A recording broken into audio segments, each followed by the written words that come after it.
Welcome everyone to Food Co-op Initiative's webinar series.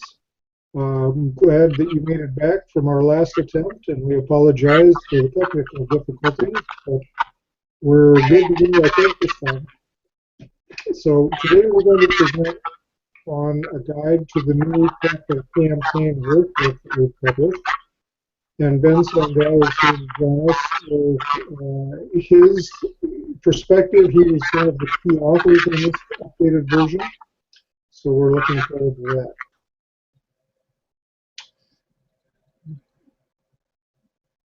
You want to change slides for me, please? There we go. So Food Co-op Initiative is a national organization or a nonprofit organization that exists solely for the purpose of starting new food co-ops in the United States, supporting those communities that are doing that work. And we are right around 140 of such communities in that we're working with right now at different levels, and a really large surge of interest in food co-ops, as you can tell. So in the last 10 years, we've actually seen over 100 food co-ops open, and we've been involved in quite a few of those. So if you ever need information, you'd like to talk to somebody about your co-op ideas, questions, you just want a shoulder to cry on even, give us a call or send us an email. That's what we're here for. Our services are free, and we would love to hear from you, especially if you haven't been in touch with us already, just to know that you're out there if nothing else. So give us a yell. Our work is sponsored by several organizations. The United States Department of Agriculture provides grant money that helps support our work with the rural co-ops. We get additional funding from the National Cooperative Bank, from the National Cooperative Grocers, the Cooperative Foundation, Cooperative Fund of New England, and lots of the food co-ops in the United States that see the importance of supporting our work in helping start other co-ops. So thank you very much, and if you get a chance, say thanks to them. We appreciate their support very much. So this is our latest publication, and we're very proud of it. We've had a member loan campaign toolbox in the past, which wasn't as complete. This is all updated. It's been we've added some new material, particularly on capital campaigns that include preferred shares. And for the first time, I think, we've got a really professional layout and design that makes it look pretty sharp. So I'm going to turn it over to Ben now and let him tell you all about it.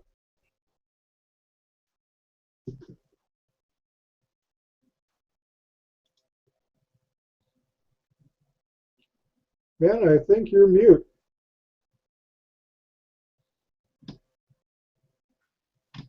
Okay, I think I'm unmuted now. That's better.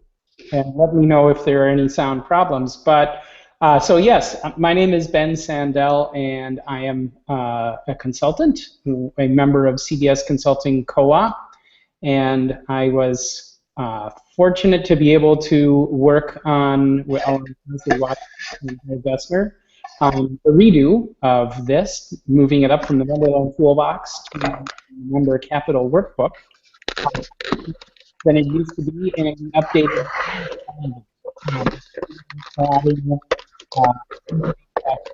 shares and other forms of equity.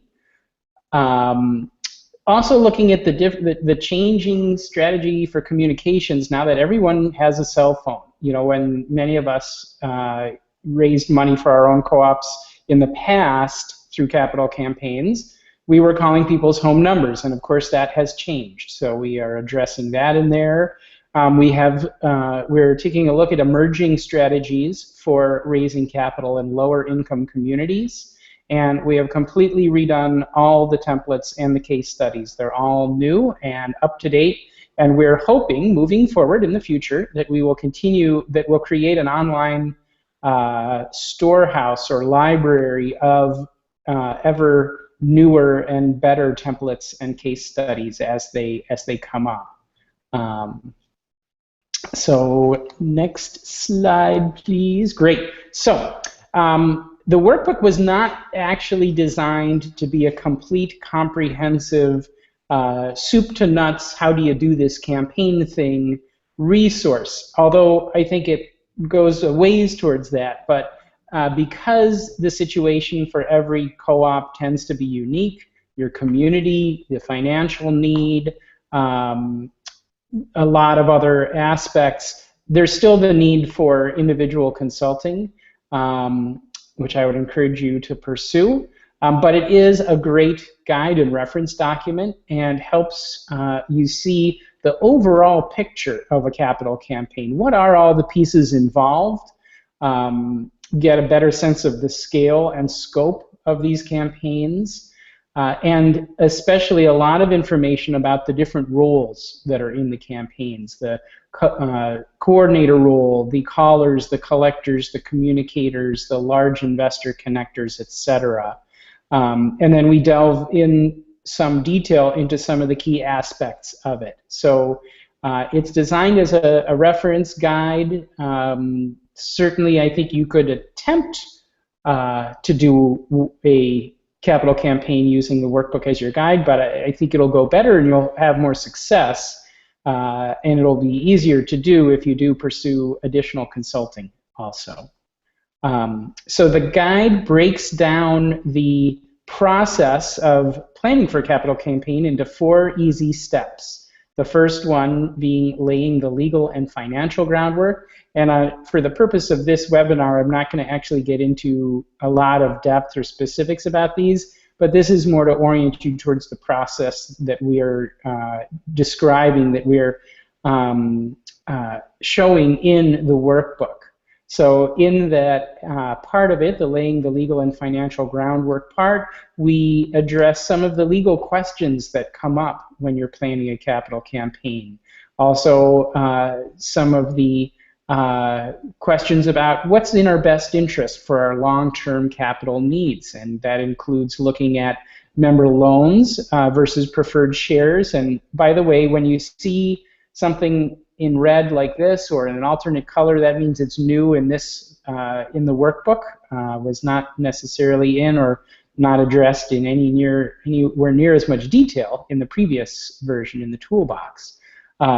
We also get into looking at some of the emerging methods of raising capital for co-ops that are absolutely still evolving. So again, we don't have great detail there, but at least it introduces the concepts of the DPO, or direct public offering, private offerings, crowdfunding, some of the grant and opportunities, and co-op to co-op financing. So it introduces some of those concepts which you can then pursue or see what is available within your state, within the legal allowances of your state, and what's come up. We do expect there will be continuing innovation in this area. And as I noted before, we're also taking a look. There is, it's still small, but there is a growing body of information about raising capital from members in low-income communities for groups that are looking to start a co-op in areas that maybe are different from what we often consider the traditional co-op neighborhood. And that's really exciting. We're excited to see those groups take hold and the progress that's getting made there. The second step that we outline is building your team, all the different people that are involved in it. And we've added some. We've always talked about the coordinators, the callers, and the collectors, and they're still absolutely essential to a successful campaign. But especially with the change in from home phones to cell phones, it's made the overall communication strategy that much more critical. So calling is still an important part of it. We are not seeing groups be successful without still doing intensive calling. However, in addition to calling, there must be a very strong email presence, web presence, social media presence. That all has to be done in conjunction with the calling to help support the messaging of the campaign. We've also added the large investor connector as another member of the campaign team. These are the people who will help identify and create the relationships or build the relationships between folks who have the potential to make large loans or investments in your community and the co-op, because those folks are essential to a successful campaign. especially as we're seeing the size of the campaigns steadily growing. And we are now seeing capital campaigns, both for startups and established co-ops, that are reaching and exceeding $1.5 million, even $2 million. So the potential is there to raise a lot of money through these capital campaigns. We address how to establish a great team structure, recruiting, appreciation, other aspects of this process, which especially for startups I think is a good part of your overall process that extends well beyond just the capital campaign itself, and how to run effective meetings. The third step in our easy 4-step process is targeting sources and developing the strategies for those sources. So we get into how do you identify the people in your community who may be targets for large loans or investments, and where does the money come from in these campaigns? And typically in a member capital campaign, the money comes from three areas, from three groups of people, one being the core group, probably you folks watching right now, the boards, key volunteers. Others are people who have been identified as large net worth individuals in your community who might be able to make those substantial loans or investments. And then everybody else in your co-op. And depending on how many people you have, there may even be different strategies for how many members you have. There may be different strategies for different groups of your membership. And we get into that, developing the strategy for each of those target groups. And the fourth step, also very critical, is developing systems and materials. And those break down into a couple areas. One is the materials for the members themselves. So these would include the appeal letter, email updates, electronic communications, and also the scripts and talking points that your callers are going to use as they reach out often and intensively to your membership.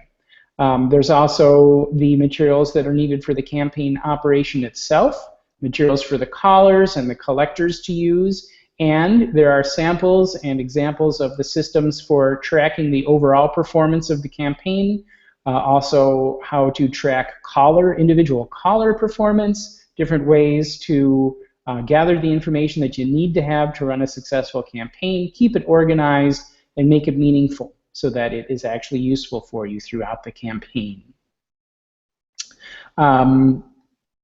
And then there's a whole section devoted to the implementation side of the capital campaign.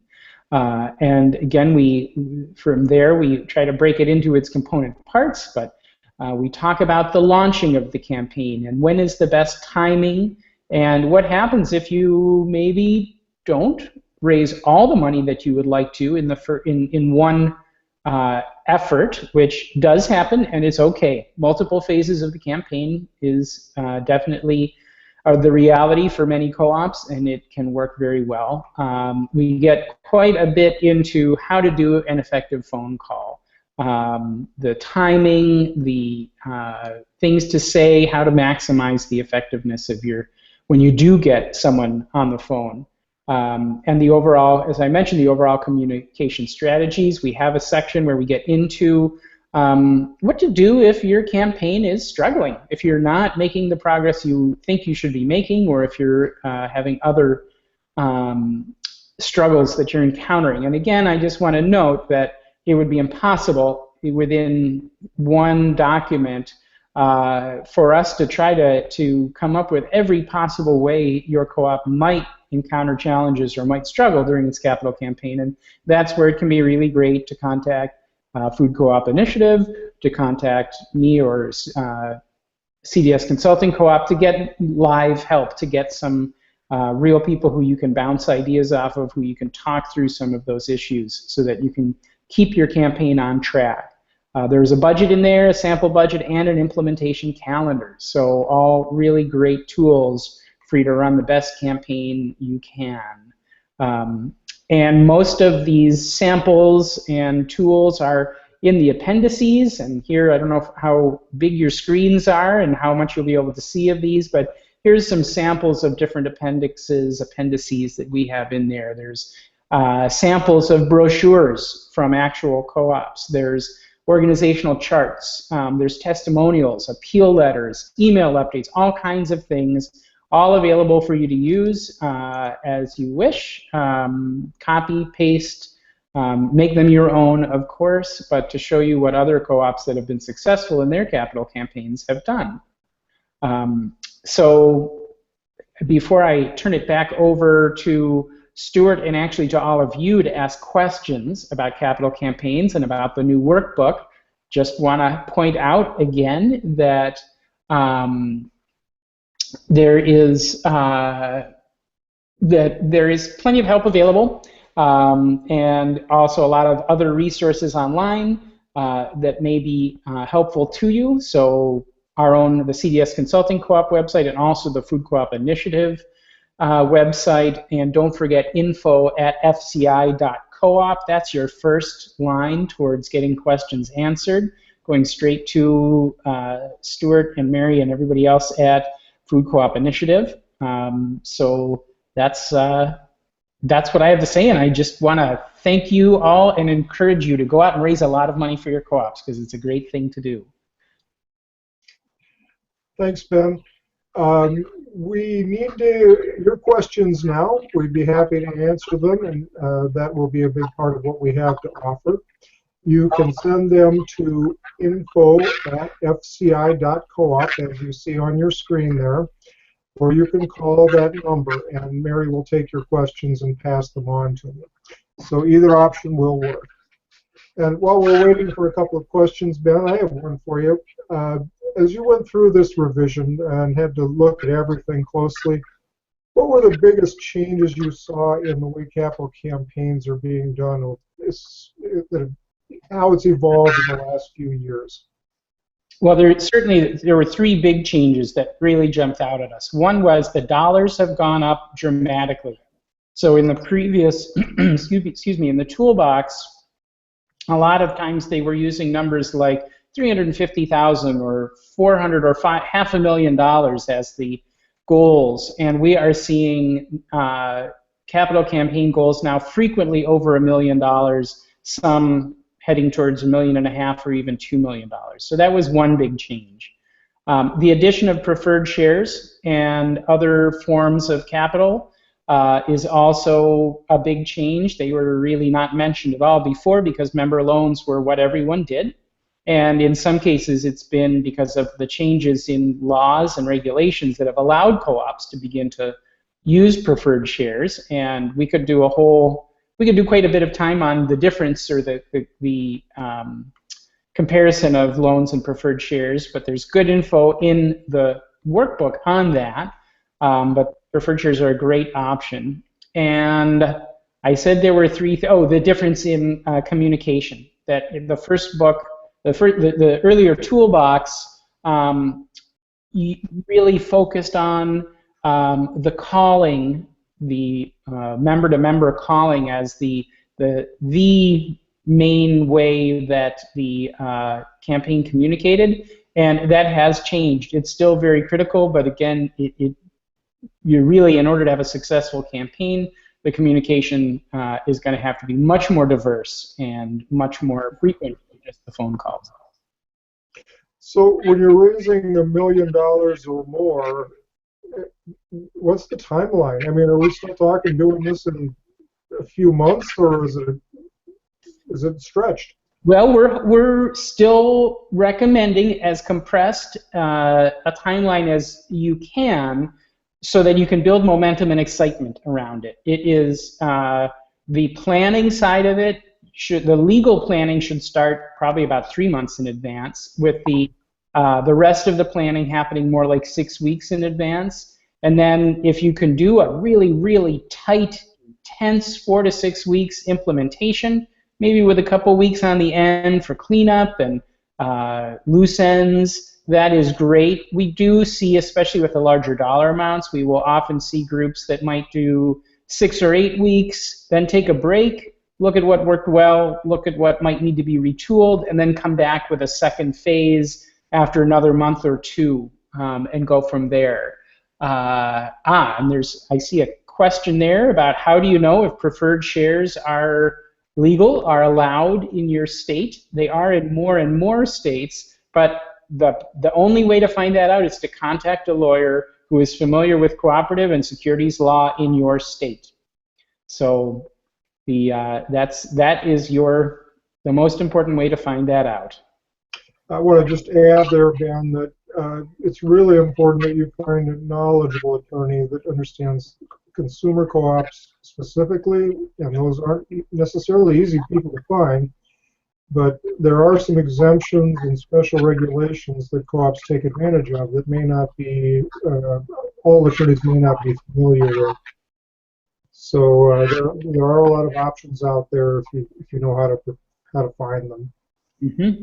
Yes, and I would suggest if you have not yet contacted an attorney, see if there are other successful food co-ops in your state. Reach out to them and ask them who is their attorney, who do they use, and that might be a great way to find someone who is able.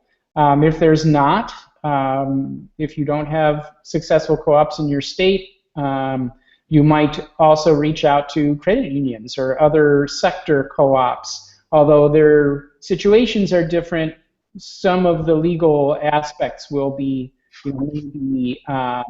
close enough that the lawyers they're using could be a good option for you. You'll want to assess that once you start talking to the lawyers. Ultimately, you can do preferred shares in some form in every state. The problem is that they are regulated as securities. Mm-hmm. If you want to do a full securities filing with the Securities and Exchange Commission and pay for the legal fees and wait 6 months to get it all taken care of, you can do it anyway. Most of the time, we try to avoid all of them. There's a question here about marketing or media usage help that I'm not sure I completely understand. In terms of what media to use, because of the nature of these campaigns and of startup food co-ops, you're usually using the least expensive media possible, which is social media, Facebook, your own website, your own blogs, trying to coordinate or trying to seed other blogs, other local media by using press releases and other vehicles to try to get the word out there, encouraging people to link to your social media or to follow or whatever's the appropriate for that particular form of social media, but use it all, adopt a very diverse approach, be very open to new things or also what works in your community. Some communities will have a really active, may have some really active food blogs. That's great. Try to build relationships there. If you're in a small media market and you still have a local newspaper, like where I live, they are often really, really appreciative of high-quality content that's provided to them that they don't have to do much to run and fill good space in their paper. So again, press releases are good there. Ben, could you say something about the requirement that most co-ops face, that they're only marketing their loans and shares to members? Yes, that is a really important point. Thanks for mentioning that. Because in most cases, co-ops are, in order to make these offerings, and when we say offerings, when you create a program where people, a group of people, can either loan money to or buy preferred shares in a co-op, that's called an offering. So it's different from if you come up to me and say, hey Ben, will you loan me some money? And I say, sure, we can do that person to person, but once your business is asking for money from people, that's considered an offering, and that gets regulated. There's rules, there's laws around that. So in order for us to do that and not get in trouble and not have to do really big, expensive, complicated filings, there are these exemptions that you can do it under, intrastate exemptions that usually have two big requirements. One is you are only offering these to your co-op members, and often you are only offering it to those co-op members who are in your state. So that creates some challenges, but it's just something you work with. So it means you have to be very careful with the language you use in different forms of communication. So when you're emailing directly to your owners, you can make a very strong appeal. You can, if the email is only going to owners, you can ask them very specifically, please make your loan now to the co-op. Don't wait, invest today. However, if you're communicating through Facebook or other means that the whole world could potentially see, you're not able to make those levels of appeals. You have to instead talk about the campaign, how great it is, what's happening, the latest in the co-op and in the campaign, but you may not ask in those venues. So does that help address that, Stuart? Yeah, that's what I was looking for. Thanks, Ben. Yep, you're welcome. I see one other question. How are preferred shares a better option for co-ops than loans, or are they, for that matter? Well, the big plus is that preferred shares show up as equity, because preferred shares are a form of ownership in the co-op. They're a non-voting form, so there's no additional influence over the co-op. But as ownership, as equity, that helps out your balance sheet, helps out your some of the key ratios that banks look at. So your debt to equity ratio is improved when more of your financing is in the form of equity.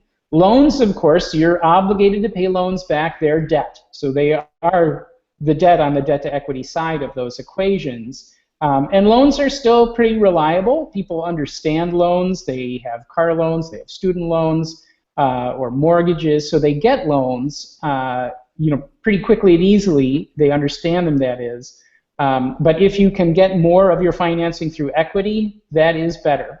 Also, generally or typically, preferred shares don't have a specific repurchase date. So they could stay in the co-op a long time, remain as financing in the co-op, whereas loans will have a specific payback date with an interest rate associated with them. So for the startup general manager who's looking at cash management, they're going to have to figure that in to years 5 and beyond. How are we going to pay these back?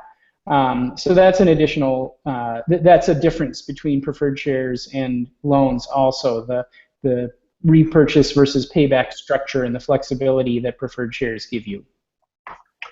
Thank you. And of course, there's lots more information on that in the guide. And looks like we've covered most of the questions we got here.